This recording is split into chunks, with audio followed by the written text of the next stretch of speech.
a slave or an emperor doesn't make any difference. Whether you happen to be sick or healthy doesn't make any difference. Whether you happen to be just born and have 100 years ahead of you, or whether you're on your deathbed doesn't make any difference. If you don't help yourself, how can you expect anybody else to help you? Which is a fair criticism. Most of the Hellenistic branches of philosophy are developed in connection or with reference to, either politically or intellectually, with Roman culture. And the first of these developments is hedonism, or Epicureanism, named after a guy named Epicurus. And what Epicureanism says is that pleasure is the only good, and that the happy man is the one that has a great many pleasures, but no corresponding pains. And there is potentially a way of deriving that from Socratic philosophy. If you would take the idea of Socratic prudence, the man who drinks a little bit in order to get a certain degree of pleasure, but then not so much as he will cause himself a hangover or cause himself some corresponding pain, he's being prudently Socratic, picking and choosing his pleasures in such a way that he does not generate any corresponding pains. You can see possibly how people who were not entirely committed to the Socratic conception of the soul and of virtue might want to derive that sort of justification for the pursuit of pleasure from the Socratic dialogues. A second alternative, again a minor alternative, fragment of Socratic philosophy is called skepticism. Socrates, throughout most of the dialogues, I would emphasize the word most rather than all, says that he doesn't know anything. Part of the Socratic irony is this posture of acting as if he's really an ignorant man when in fact he is wise, in saying that he knows nothing and thus never trying to teach people by directly making declarative sentences. For the most part, Socrates teaches by question and answer. Socrates helps people to articulate and to realize what's already buried within their soul.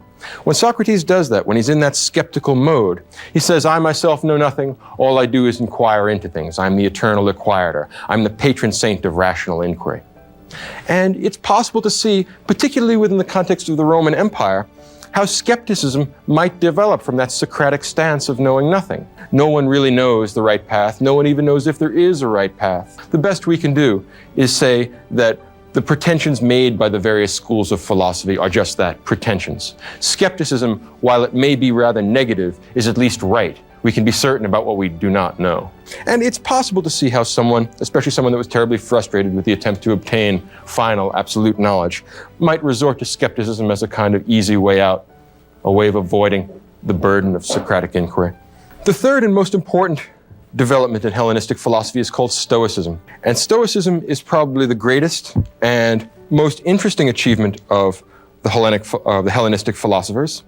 And while it never achieves the poetic and intellectual grandeur of the Socratic synthesis, of the Platonic overarching system which makes statements about the entire human condition, Stoicism is, in fact, a noble philosophy, an excellent philosophy for silver men, for those spirited men in the Republic who are going to be our guardians. Stoicism is characterized by a rejection of pleasure as the standard of human happiness and human felicity. Stoicism takes the position that the wise man, the good man, the philosopher, is a man who lives in accordance with nature. He fears only abdicating his moral responsibility. He is not afraid of pain. He is not afraid of death. He is not afraid of poverty. He is not afraid of any of the vicissitudes of the human condition. He fears only that he should let himself down and that he should be less than a complete human being. According to the Stoics, and there are a number of Stoics, 2 or 3 or 4 or 5 that actually develop the doctrine, but all the doctrines are quite similar. The only matter of concern to a wise and philosophic individual is the things completely under your control. You can't control the movements of the sun and the planets.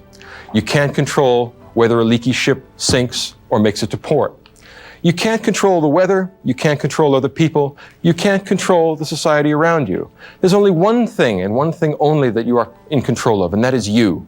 Your will, your intentions, yourself. In other words, the wise man, the truly philosophical man, is the man who is entirely in control of his own soul, who takes utter and complete moral responsibility for his actions and is indifferent to everything else, not because he doesn't care about other people, not because he doesn't care about the felicity of the entire human species, but because it's not under his control.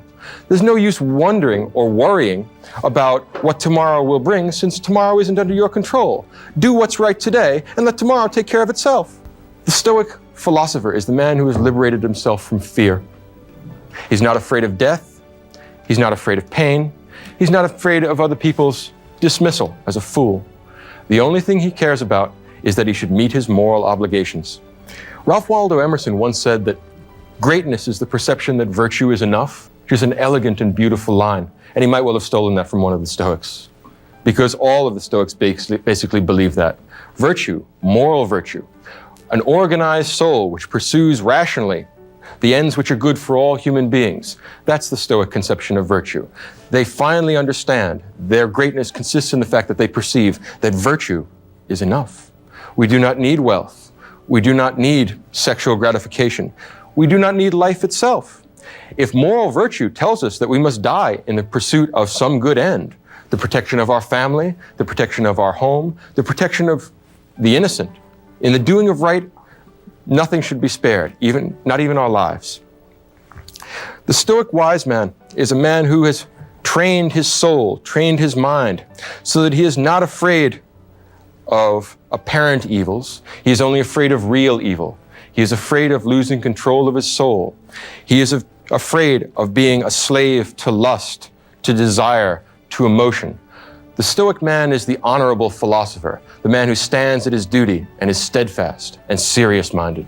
In living according to nature, what the Stoic philosopher does is examine the nature of the human condition and the nature of the world around us.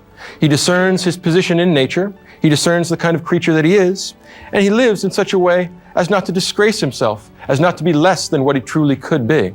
He won't live the swinish life that we found with Aristophanes. He wants to be, if not a god, certainly not less than human. He won't be an animal either. He will live up to the fullest potentials that human being has to offer. Now, among the Roman Stoics, two are especially noteworthy.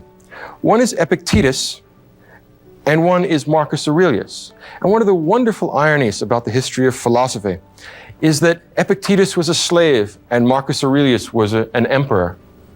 And philosophy is the great equalizer. Both the slave and the emperor can equally well participate in a philosophy that is accessible to all human beings as human beings. There's nothing less conscious of social status than philosophy.